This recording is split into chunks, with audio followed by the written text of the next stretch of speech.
Good morning, welcome to my YouTube channel. Guys, आज की video में मैं आपको बताऊंगा कि वे कौन सी दो बीमारियां हैं जिनकी वजह से आप नपुंसक बन सकते हैं, नामर्दी का शिकार हो सकते हैं। और दोस्तों, ज़्यादा सस्पेंस नहीं बनाऊंगा, सीधे बात पर आऊँगा।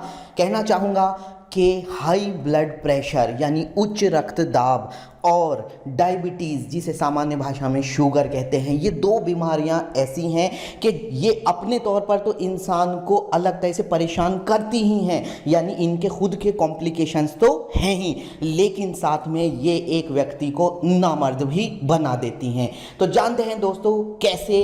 अगर आप चाहते हैं कि आपके पास ऐसी ही ज्ञान परक और ज्ञानवर्धक वीडियोज़ के नोटिफिकेशंस मिलते रहें, तो इसके लिए आप हमारा चैनल सब्सक्राइब कर लीजिए, साथ ही बेल आइकन दबाना ना भूलें ताकि आपको हमारी हर नई वीडियो का नोटिफिकेशन मिल जाए।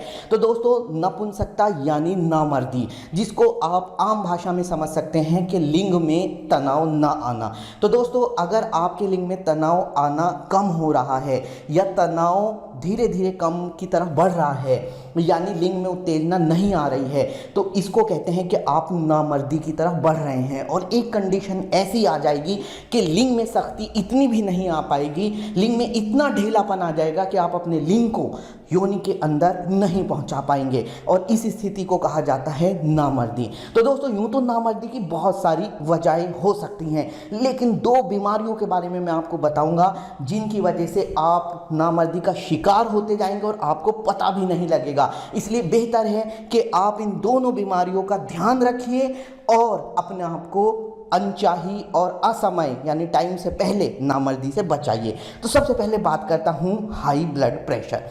हाई ब्लड प्रेशर क्या होता है? जब हमारा systolic blood pressure 140 millimetre of Hg से ज़्यादा रहने लगता है, तो इस स्थिति को कहते हैं उच्च रक्तदाब। जब ये लगातार बना रहता है तो इसको उच्च रक्तदाब कहा जाता है। या फिर डायस्टोलिक ब्लड प्रेशर हमारा लगातार 90 से ऊपर बना रहे, तो इस स्थिति को कहा जाता है उच्च रक्तदाब। यानी सिस्टोलिक और डायस्टोलिक दोनों ही कंडीशंस जो होती हैं ये उच्च रक्तदाब की हो सकती हैं। सिस्टोलिक में 140 मिलीमीटर ऑफ Hg और डायस्टोलिक में 90 मिलीमीटर ऑफ Hg। दोस्तों, रक्तदाब वो दाब होता है जब हमारा खून जिन नलिकाओं में बहता है उन नलिकाओं पर जो दाब डालता है वो रक्तदाब कहलाता है।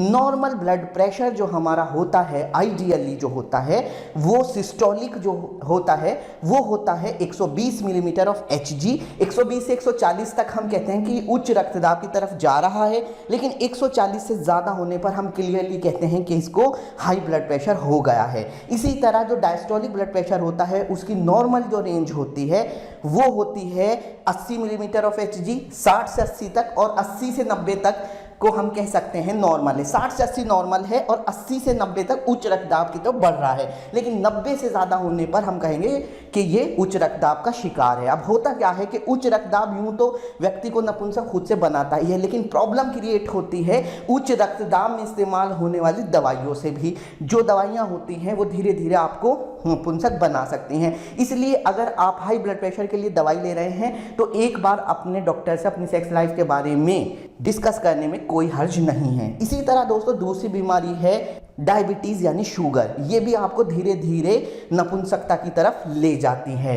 ब्लड शुगर का जो नॉर्मल लेवल होता है ब्लड में, वो होता है, अगर आप बिना कुछ खाए पिए हैं, खाली पेट हैं, तो ये होता है 60 से 100 मिलीग्राम पर 100 ml, और अगर आपने खाना खाया हुआ है और आपको 2 घंटे हो गए हैं तो ये होता है 100 से 140 मिलीग्राम पर 100 ml। तो दोस्तों, अगर आपका ब्लड शुगर लेवल लगातार 200 से ऊपर रहता है तो आपको डायबिटीज़ हो गई है, और अब आपको अपना खान पान पर ध्यान देने की ज़रूरत है। ये दोनों ही बीमारियां, उच्च रक्तदाब भी और डायबिटीज़ भी, आपको धीरे धीरे नपुंसकता की तरफ ले जाती हैं, नामर्दी की तरफ ले जाती हैं। इसलिए ज़रूरी है कि आप इन दोनों बीमारियों का ध्यान रखें, इनकी सही से दवाई लें, और साथ ही आप अपने जो फिजिशियन हैं उनसे भी इस बारे में डिस्कस करते रहिए। तो उम्मीद है आज की मेरी वीडियो आपको पसंद आई होगी। अगर पसंद आई तो लाइक और शेयर कीजिए, चैनल सब्सक्राइब कीजिए। मिलते अगली वीडियो में। धन्यवाद।